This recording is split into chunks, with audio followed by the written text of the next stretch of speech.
Pastor Johnny Blevins will give the invocation. Let us pray.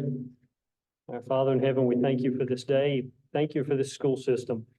We thank you for all the members of the community who are here, and all those who make the school system such a great place to be educated. We pray that you'll continue to guide it and direct it. Give its leaders wisdom and direction. We pray that you'll bless the children. They'll grow in their knowledge of all things, Lord. And we pray this in thy name. Amen. Amen. Miss Addie Burris will come and lead the pledge. Thank you for coming. Salute, pledge. I pledge allegiance to the flag of the United States of America and to the republic which stands one nation under God, indivisible, with liberty. Thank you very much. You may be seated.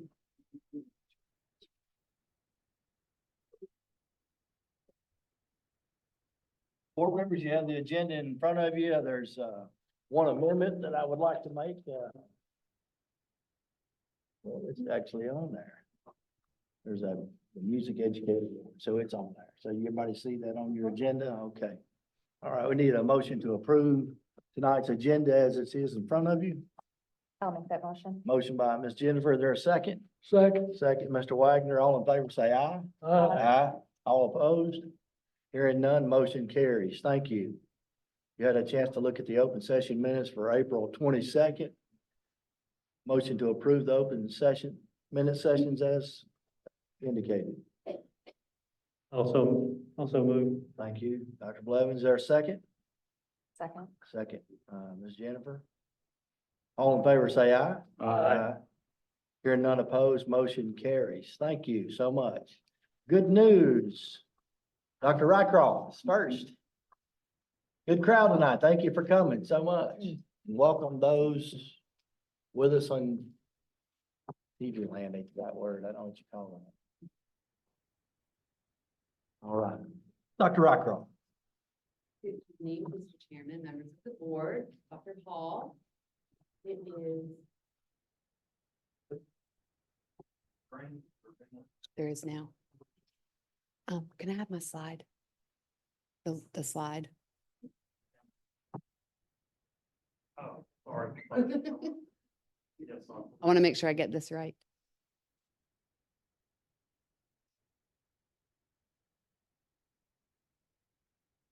So 3 years ago, the North Carolina Department of Public Instruction rolled out a framework of professional development based on the body of research called the science of reading.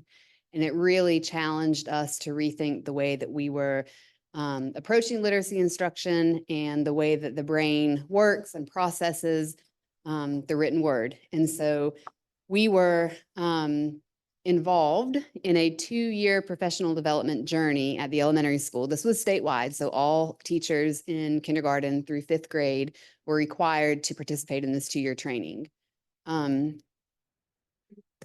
Pre-K, I'm sorry, it included pre-K too.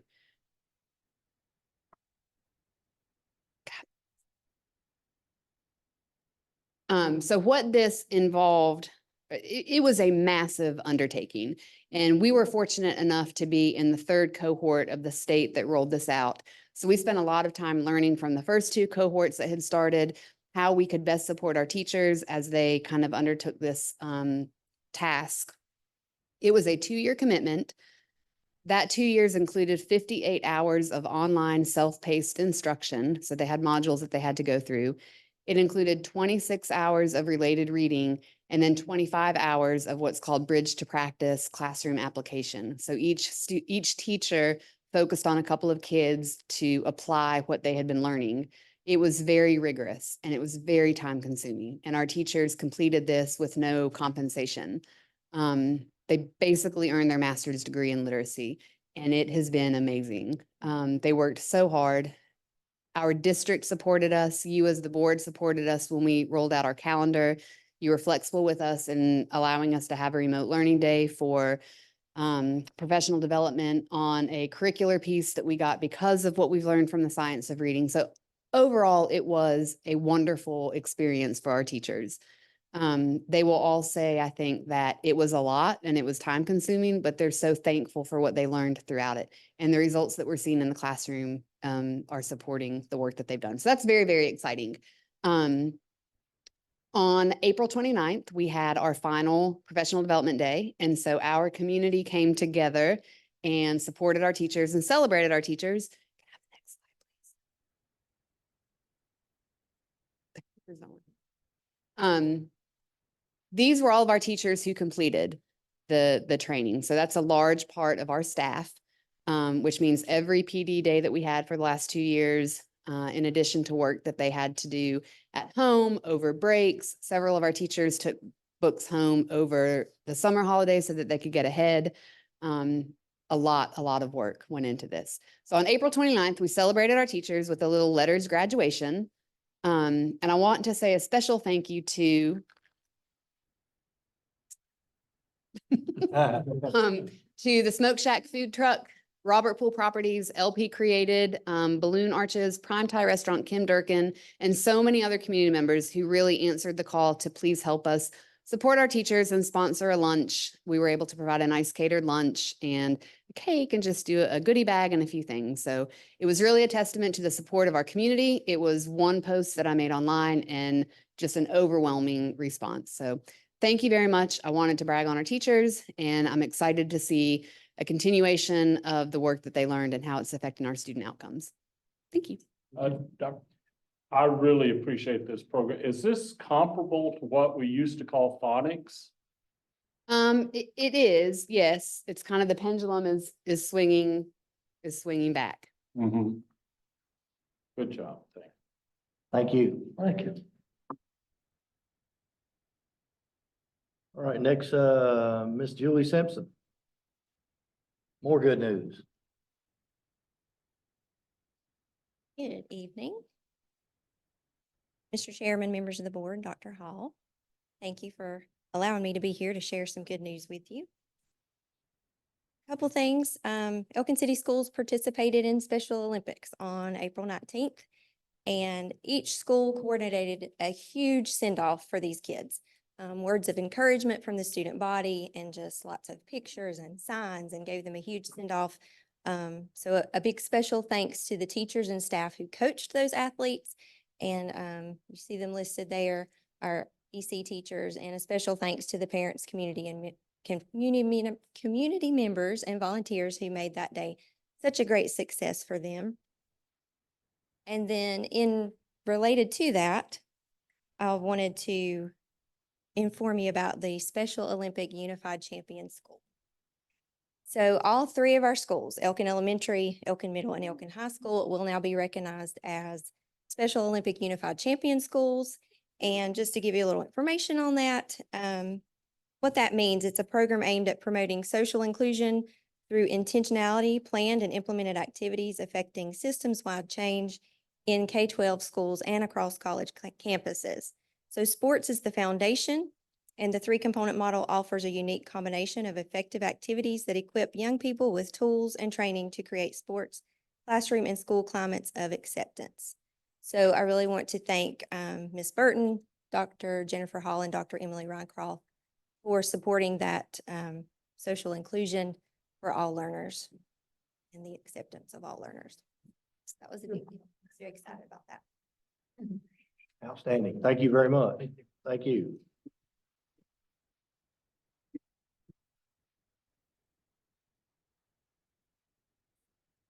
Miss Amanda Burton.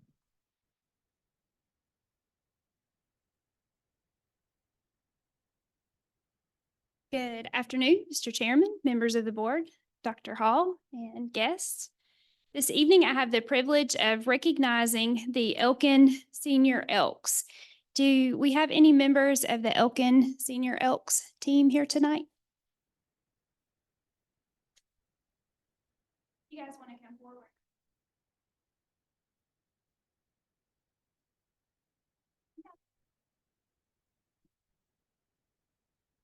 Oh, yeah.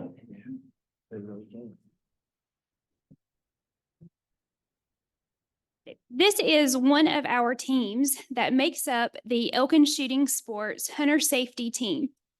Elkin Shooting Sports Hunter Safety had 2 teams to qualify for the State Youth Hunter Education and Skills Tournament in Ellerbe, North Carolina on Saturday, April 27th. Competitions consisted of rifle, shotgun, archery, and the Hunter Skills Trail Test. Youth Hunter Education and Skills Tournament Program is sponsored by North Carolina Wildlife and provides resources in hunter education, emphasizing safety and knowledge. We did have 2 teams to qualify for the state tournament, and those teams were the Elkin Senior Elks. That team consisted of Riley Hagwood, Luke Burchett, Jonas Johnson, Reese Long, who is here tonight, Rowan Robinson, who isn't here tonight, but his mom is here, and Reagan Whitley. The Elkin Senior Blue team consisted of Jocelyn Johnson, Joseph Johnson, Braden Oliver, Avett Simmons, Webb Snyder, Grayson Tatum, and Wade Thompson. Ultimately, we are here tonight to celebrate our Elkin Senior Elks as they were awarded 3rd place overall in the rifle competition. Let's give our Elkin Senior Elks a round of applause.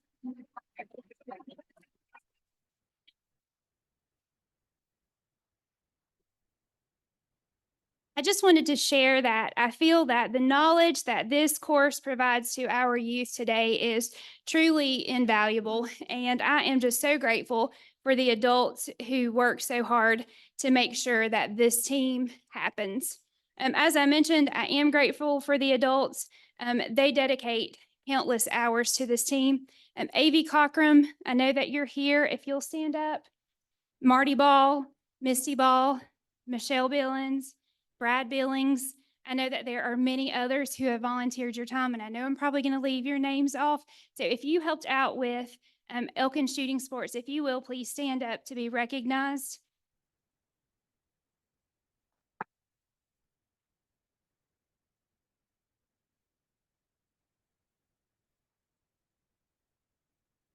Again, thank you all so much for investing your time and energy into this program for our students.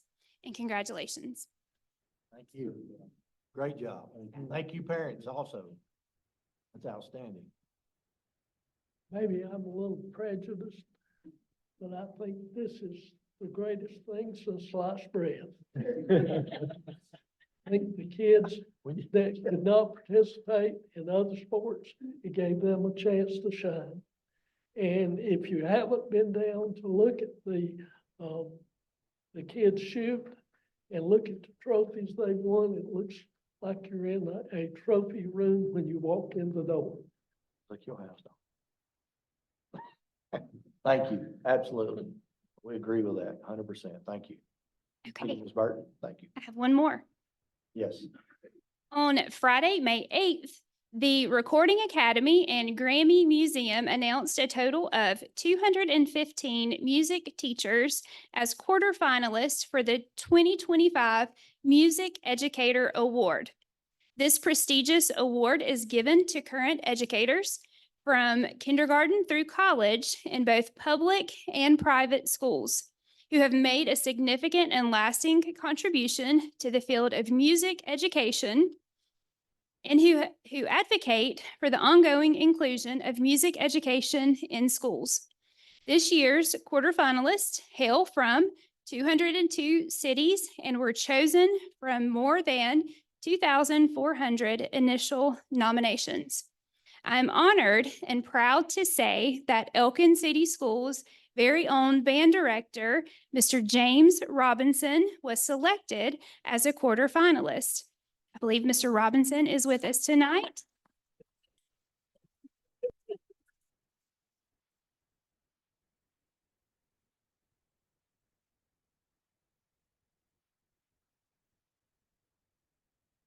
I think everyone would agree that in his short time with us this past year, Mr. Robinson has poured much of his time, energy, and passion into the band program.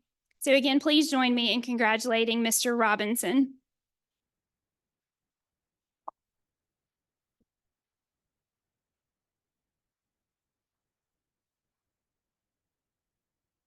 Just a little bit more about the Music Educator Award, just for your information.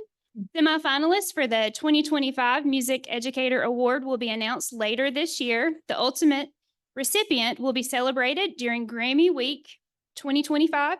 Each year, one recipient is selected among 10 finalists and recognized for their profound impact on students' lives. The 11th annual honoree will be flown to Los Angeles to attend the 67th Grammy Awards and participate in various Grammy Week events. The 9 other finalists will receive $1,000 honorarium, and the schools of all 10 finalists will receive matching grants. Additionally, 15 semifinalists will be awarded $500 with matching school grants. There are a number of band students, parents, and just community members here who support our band, and the band program would not be possible without their support. So I would love for them to also stand to be recognized Yeah, tonight. please, please. Oh.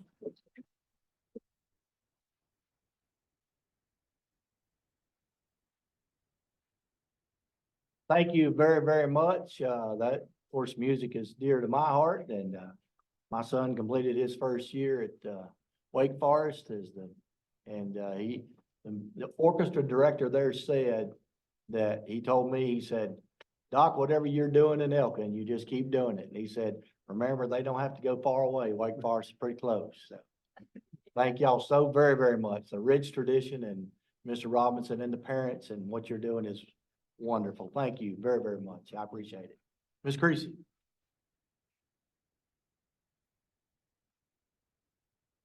Good evening, Dr. Hall, Chairman. I come before you today because we received money from our state for an 071, PRC 071. It's a teacher supplement, which is wonderful that they're doing that.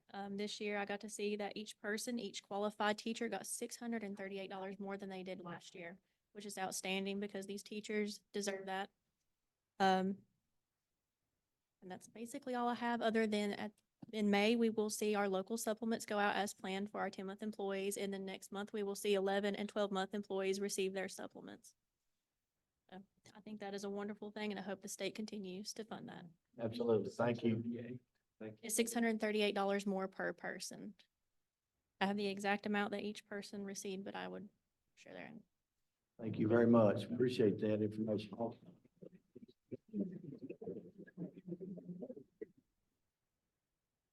All right, now on our agenda, board members, you see we have public forum. I don't know if anyone signed up. I don't seem to have a sheet.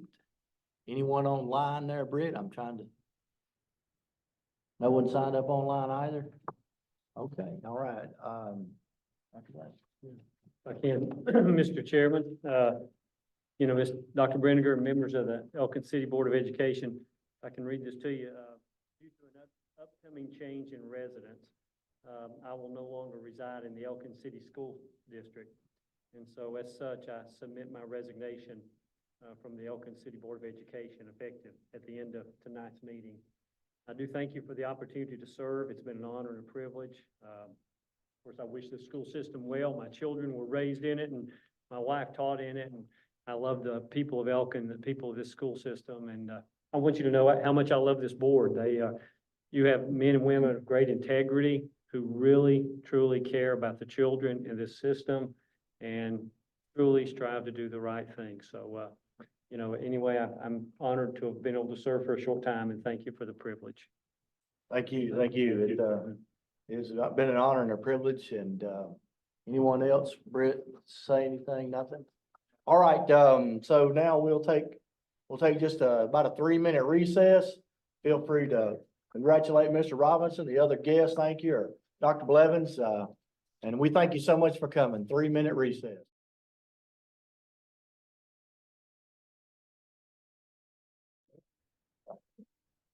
All right. We'll come back to order. Thank you very much for hanging with us. We've got public information. Dr. Hall. Yes, sir. Tonight we have 2 policies for first reading. The first one is policy 1720/4030/7235, which is Title IX, non-discrimination on the basis of sex. The only change there, you will see is, the Title IX coordinator change. It was Ms. McManus, and now we're changing that to Julie Simpson, and it changes her name and also her email address. That's the only change to the Title IX policy. That'll sit for 30 days.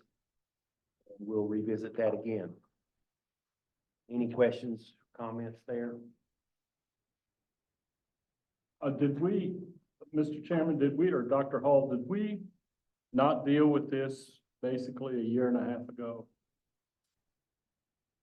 I don't think so. Okay. I think, cause we weren't sure, there was some shuffling around and you had to have special certification for that. So Okay, we just weren't quite sure how we were gonna. So you hate to be locked into a name until we knew for sure. right, I don't think so. okay. And then I guess this pertains to all of them. Maybe this one, you made the recommended change because, of course, Mrs. McManus is not here with us. But who gives us the recommendation? Is it New Star? Is it the? Oh, well, this one didn't. This came from us because this was just an internal. We have to have a Title IX coordinator. Right. And that falls with our Student Services Director, Right. which is Ms. Simpson now. So that's the only change we made. Yes, sir. Yeah, this didn't come from the service. But the rest of them come from is it called New Star? I think, yes, the rest of the policies come Now, is from that them. part of the BOE or the DPI? That's part of the North Carolina School Boards Association.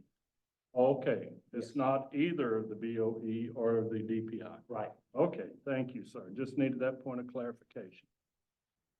The next one, last month, we looked at, switching if you remember policy 7501, the salary administration had some months flip-flopped. They were listed incorrectly in the former reading of that. And so we went over that change and we tabled it. Also falling within that, though, comes some new additions which Ms. Creasy touched on a little bit with the supplements from the state, the 071 money she was just discussing. So we have added that in to this policy. You can see that in red. And that is just the information that she just went over. This is a new allotment that state started to give more supplement money to our teachers. And this went out across the state. Every school district in the state, except two, I believe, did not get or did get these funds. And then what you do, you take your certified teachers and you have to divide out the amount they give you, and everybody gets that supplement. It's an add-on. And this comes from the state. It's not Elkin City Schools. It's not local. This is state money. PRC 071, you can see there. So with that addition in there, we put it back on the first reading because we not only changed those dates, but we want to get those approved tonight. We'll get to that in a minute because we're going to change the way we're going to go back to paying all of our employees only one time per month at the end of the month instead of the twice per month. And we talked about that at our last board meeting. And while we're doing that, we're short-staffed in our payroll department. We don't have enough folks, and they're constantly working on payroll when we need to be focusing on other things during the month. So I'm going to let that sit for 30 days with the addition of PRC 071. And that's all in red, and you all have a copy of that. And you can read through that at your leisure. But again, that's a state allotment that the state has given as an extra bonus for teachers across the state. Thank you. Thank you, Dr. Call. Any questions? Dr. Hall, have you had any feedback as to the potential problems that from teachers and I think the instructional support personnel might have with receiving a check once a month instead of twice a month? I haven't heard anything. No. Any other questions from board members? Thank you, Dr. Hall. Action items, Ms. Julie Simpson.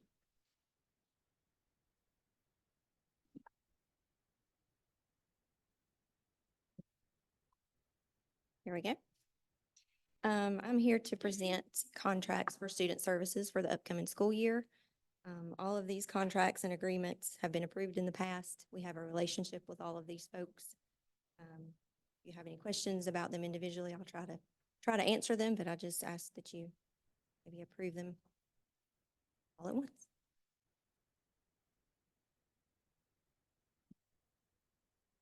Any questions or what's the board's pleasure? You want to do all the contracts at once? All right, I see heads shaking. I do, everything is the same except possibly the increase in charges. Yes, all the agreements we've had in the past. Right. Thank you. All right, what's your pleasure, board? So we're gonna take a motion to approve all the contracts at once. Mr. Chairman, I so move that we adopt all of these. Okay. Ones. Second, I'll second. Ms. Jennifer. Any discussion? All in favor, say aye. Aye. Any opposed? Hearing none, motion carries. Thank you. Thank you, Ms. Simpson.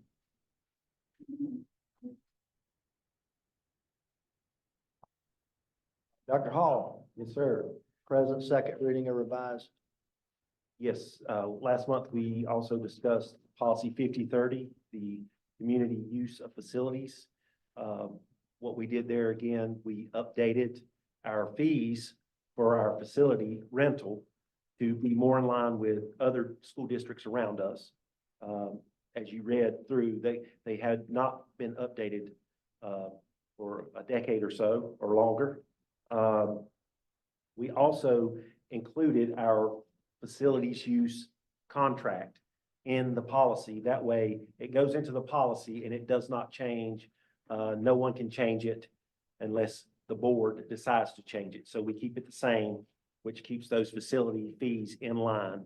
So I will leave that one for the board's pleasure. Or any discussion or any questions?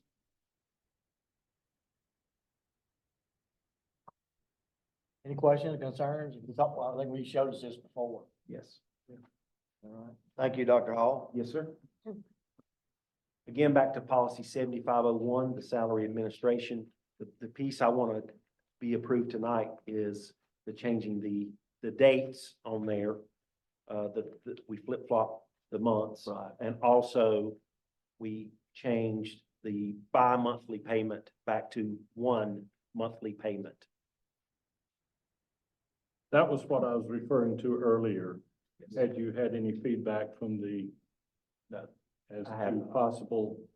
I know some people set up their budgets twice a month or others once a month, and I just didn't know if there was any feedback or anything like that to you. I've received none. Yes, sir. Well, I have, but Gotcha. Thank you. All right. Need a motion to approve those? Would you like to do them all together, both together or separate? What's your pleasure, board? Together. Together? Okay. Motion, I'll accept a motion to approve them as you've been told here together. I'll make a motion to approve them both. All right, motion by Ms. Jennifer. Is there a second? I'll second it. All right, second by Dr. Blevins. All in favor, aye? Aye. Hearing none opposed? Thank you. Ms. Carpenter?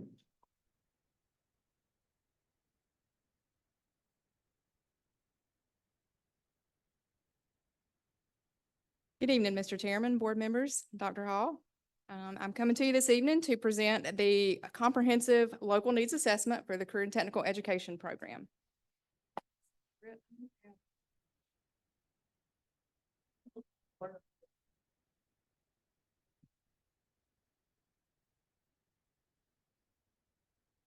Okay, so the CTE local application system has been developed in compliance with Perkins 5, the Strengthening Career and Technical Education for the 21st Century Act.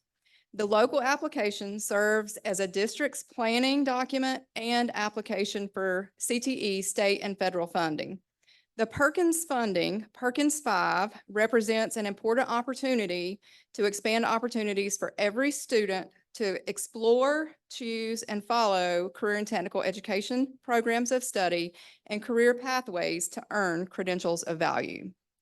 So some Elkin City School CTE success. In this past year, we exceeded our 4-year graduation rate for our CTE concentrators. We exceeded the academic proficiency in science and our credential attainment rate benchmarks. We exceeded the state goal for our overall program quality. We have around 28 students for the entire year that completed Surrey Yak and Works pre-apprenticeships.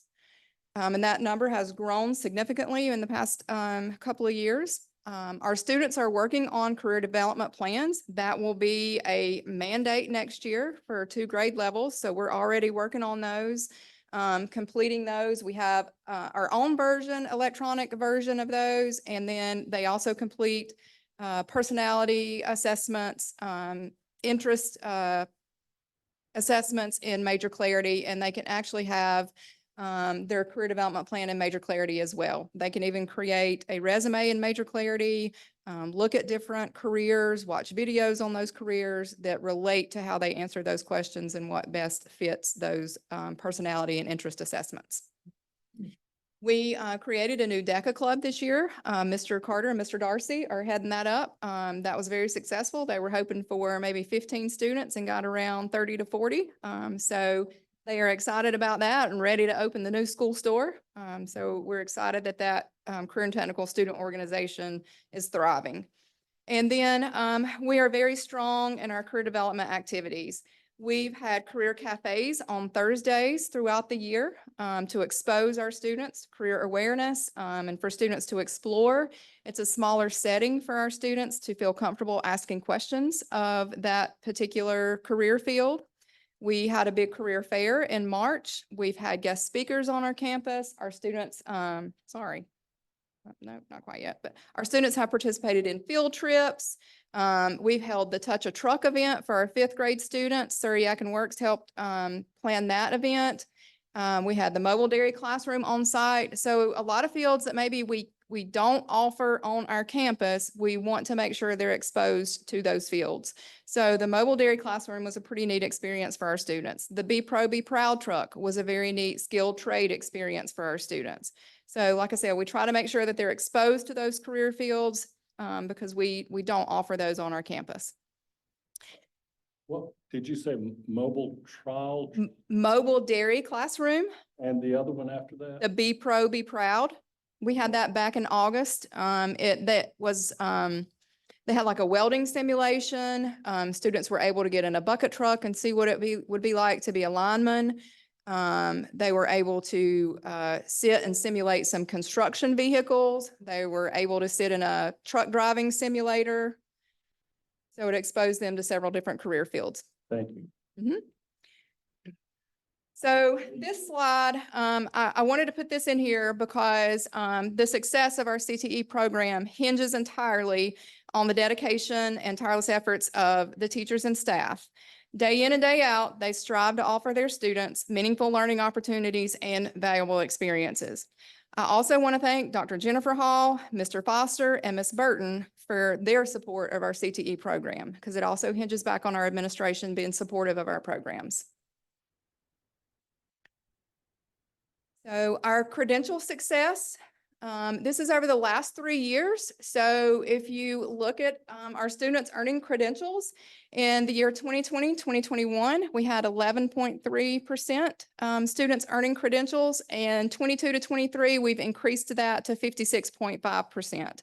So funding has helped. The state does provide funding for us to be able to purchase those credentials, but our students and teachers are working really hard so that our students leave with industry recognized credentials when they leave high school. So I like this chart a little better because it really shows that growth. So we really exceeded the state expectations by more than. Yes, we do. We exceed our benchmark and the state goal that is set for us. That's Correct. We have in the past year. Yes. And I anticipate that next year we will be just as successful, if not more successful. Attainment rates are up in 3 different program areas right now. So our students are doing well and our teachers are on board. So CTE is measured on 8 performance indicators. And the concentrator, this way, and then we'll go. A concentrator is a student who's completed 2 courses in a pathway. So they've completed a level 1 and a level 2. So for example, entrepreneurship 1 and then entrepreneurship 2 makes that student a concentrator. Food and nutrition 1, food and nutrition 2. That student is a concentrator. So when you look at the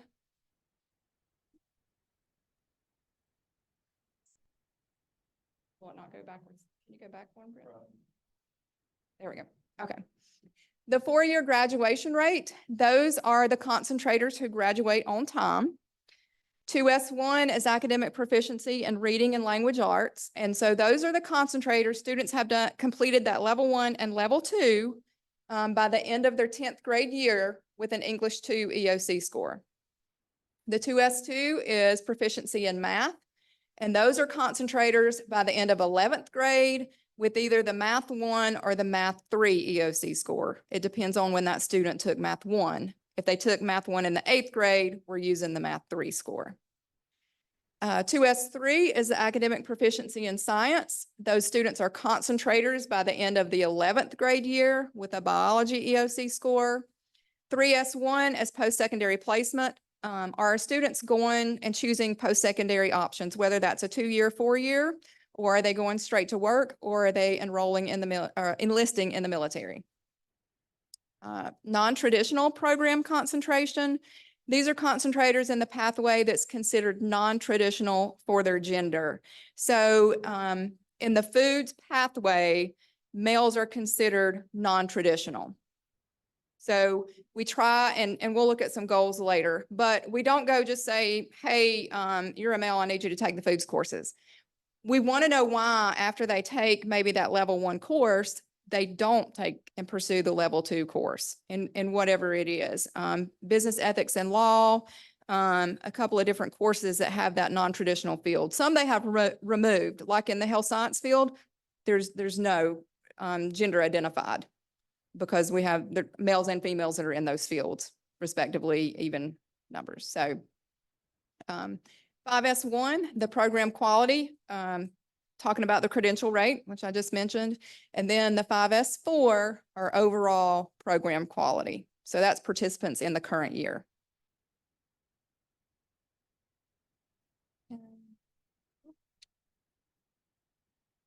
So this chart shows meaningful progress, that we have at least achieved 90% meaningful progress.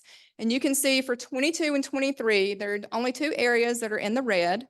Our 2S1, academic proficiency in reading and language arts, and the non-traditional program enrollment.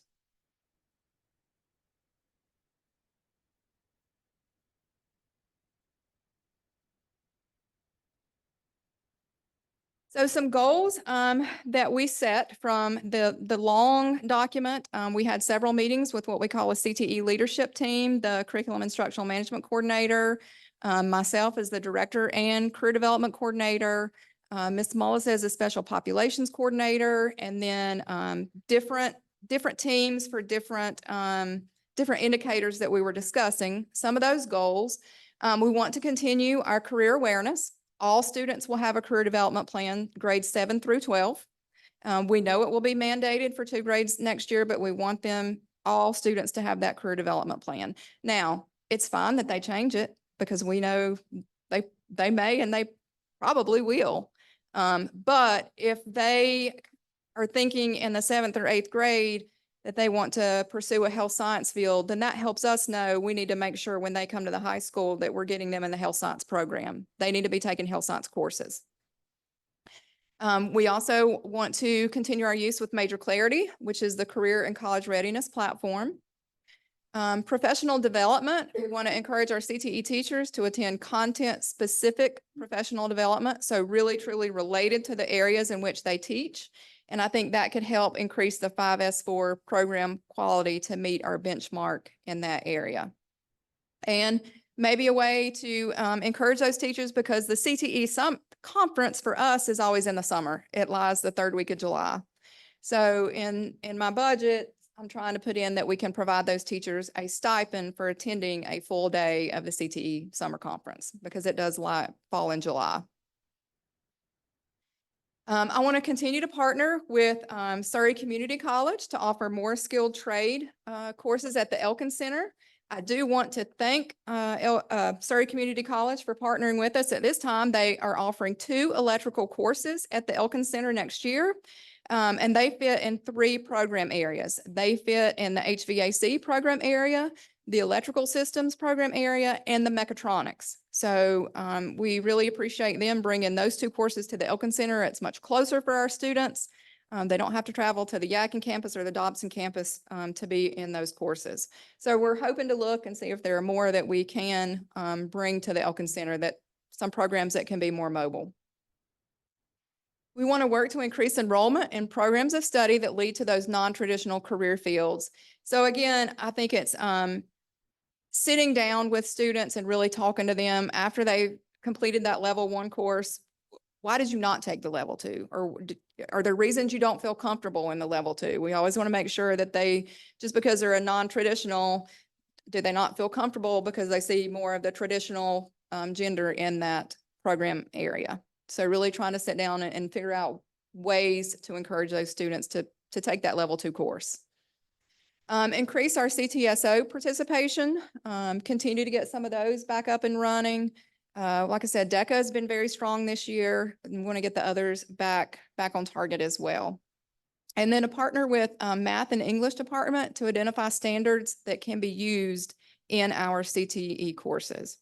And we also want to help to work, keep working to help our multilingual learners in our courses. Do you have any questions? All right, now, any questions, Ms. Carpenter? I was just curious, will you be able to share that information with us? So I would love to see some survey or some about, why they didn't take the second course or why they do take the second course.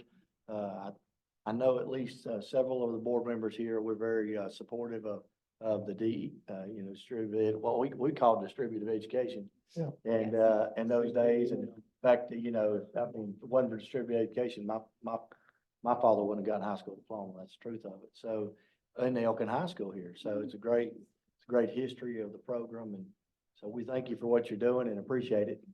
We'd be curious. I think the board would like to see you could share some of that at some future time. Yes. Feedback, how we can help you in any way. So, anything else from Ms. Carpenter? Or well done. Thank you. Thank you. Is there Need a a motion required? I think. Yes, sir. Point of Yeah. order, Mr. Yeah, Chairman. yeah. I was getting there. I was getting there. Need a motion. I so move. Mr. There's so Chairman. moved motion, Mr. Blackburn. All right, second, Mr. Wagner, all in favor, say aye. Hear none opposed, thank you, thank you. Thank you. All right, Ms. Creasy. Budget amendments.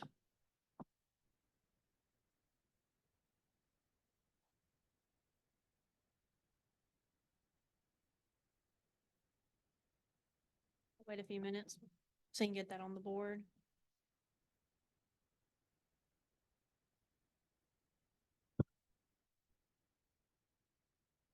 Okay, we'll start with the state public school fund. Obviously, they control that money there. They decide what comes in, what goes out, if we get grants or anything of that nature. The first one right there was the NCBPS cost. We had interest for the second one. We had our summer reading camp allocation, which is that $22,617. The $47,000 was me moving money around to make sure we have enough to pay what we need to pay. 974, we just gained some more money, was a transfer, an HC transfer that they did. Then the $2,209 is a final allotment for our transportation. And the descriptions over here is where I put the money at because I felt like that's where it was most needed, or if it came out, you can see where it came out of. The negative 473 right there, that's where I've moved it up As mentioned earlier, the $71,000 is a CTE grant that Dana was awarded. Digital resources, we got an additional $7,934.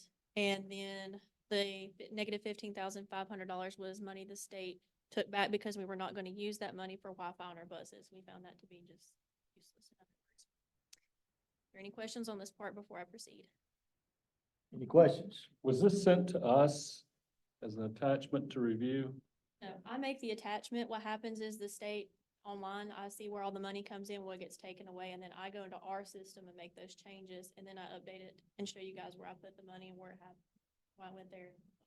Yeah, I received one attachment and they were just blank, blank, blank, blank, blank, blank, and I thought, I don't know what this is. That's what's on the website, so I don't know. Is there any other questions? Local current expense, I have one typo right here, for the EMS. Elkin Middle School, Jennifer Hall reached out to me. She wanted to move some money around for tutors, so we moved that money around using her instructional supply money because that's what she wished to do, and she had sufficient funds to do so. The bottom number right there where it's EMS instructional supply should be negative $2,153, and then I transferred it. Same thing for below. We didn't have enough money to use for new desk in the new gym. So John opted to use his maintenance supplies and material money to pay for those new desks. So, and he had sufficient money to do so as well. So we did a transfer to pay for that. Is there any question on the local section? All right, federal. We'll scroll down a little bit so you can see more of it. We'll start with this first PRC. We had to make our budgets align. We had more money than what we thought we had, so we made sure that everything was aligned and good there. And I allocated the funds as I saw fit to make sure there was sufficient fund in each code. 017 got additional money, and that was put where it is. That's the only code in that PRC. You'll scroll down. Oh, it's right there. 060, we received more grant money. So we made sure to disperse that accordingly. The next one we had a transfer. We just moved the money around to make sure there was enough money to pay for everything. Again, received more money and then did another transfer to ensure things were being paid and get enough money to do so. Capital outlay fund at the bottom. We received $125,000 from Senator Settle to use for specific capital needs, press box, goals, batting cage, things like that. So that has to be done. And then special revenue at the bottom. This transfer right here kind of looks funky. This is because I did it for me, because on our reports it was not coming through correctly. So when I did the transfer and make sure to put everything together so I could see it right. And then do what? Oh, can y'all not hear me? I didn't know if anybody wanted to hear this or not. No, we like to hear about money, especially. Okay. I like that word grant. You just keep saying that. Yeah, there were, yeah. Yeah, no, we like that word. They're smiling. You just can't say it. And then we had more tuition, out of district tuition money than we had originally planned come in. So that was the allocation, and obviously that goes to pay for our power and our utilities. Yeah. And then our Medicaid money that I mentioned last time we hadn't received, we actually received a decent amount since that our budget resolution went over, so that was great to have that, and that helps us a lot. That's all. That's it. I mean, is there any questions? Any questions, Ms. Creasy? All right.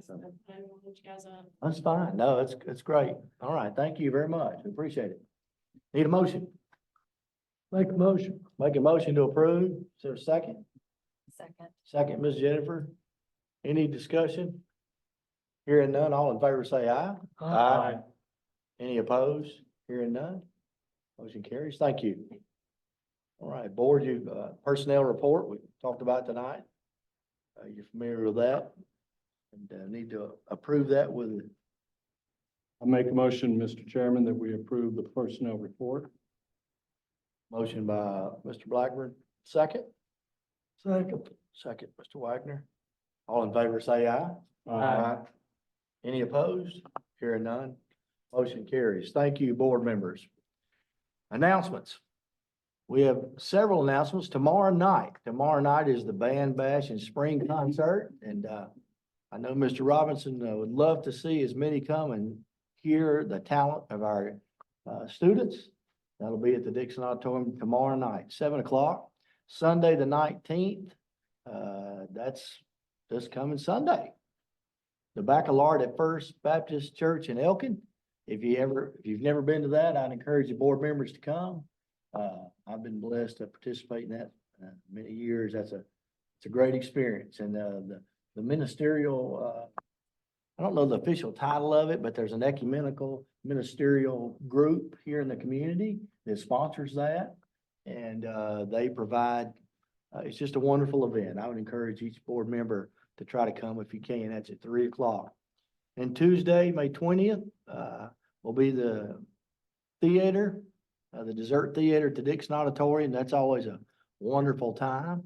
And then Friday, we have the elementary school 6th grade promotion ceremony. And then, of course, Memorial Day, May 27th, there'll be no school. The 30th there, May 30th, a senior cruise in, of course, and then Friday, the 31st, last day, early dismissal, and the 31st, graduation night, 7:30. Assuming the weather's great, be outside at Grissom Stadium. And if weather's not great, it's typically an auditorium, if I'm not mistaken. Board members, what time would you like us there, Dr. Hall? Usually about 7 o'clock? Maybe 7 o'clock? 6:45, 7. All right.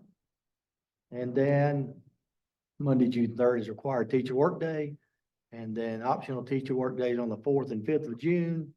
And then Monday, June 24th will be the regularly scheduled board meeting here at 6 p.m. Any other announcements that I have left off? Any board member have anything they'd like to say in good or be on behalf of the board tonight before we adjourn? Anyone? All right, well, I will say, just so for transparency's sake, and so you know, I meant to say it a little earlier, I want to just speak so that you'll know the process here with Dr. Blevins resigning from the board tonight, and it is with a regret that we see him leave. We understand that he must do what he's doing for his family and so forth. But the process basically is under the new state statute with the partisanship now of Board of Election or Board of Educations, it being partisan related, that I'll make a phone call tonight to Keith Center. He knows that I'm going to call him, and he's the chairman of the Surrey County Republican Party, and then he will set a meeting with the executive committee of that party, and then they will make a recommendation, and then the board itself here, we have a recommendation, and then we'll come together then within 30 days, and hopefully we'll be able to make an announcement of who will fill the position of Dr. Blevins. And you know, that have to be someone that lives in the Elkin City School District, and they would fill out the remainder of the term, and then, you know, have that option to run for reelection if so choose. So just so you know how the process works, and so hopefully within 30 days we'll have a new board member to swear in. So we look forward to that, and look forward to working with Keith and the party. And anything else I've left off? Anybody? All right, hearing nothing else, I'll entertain a motion to adjourn. I'll make that motion. Motion to adjourn by Dr. Blevins, second. Second. Second, Mr. Wagner. All in favor, say aye. Aye. Any opposed? Hearing none. I've never had an opposed to adjourn. So all right, thank you so much for coming, and I appreciate all your hard work and all you're doing. Thank you very much. Well,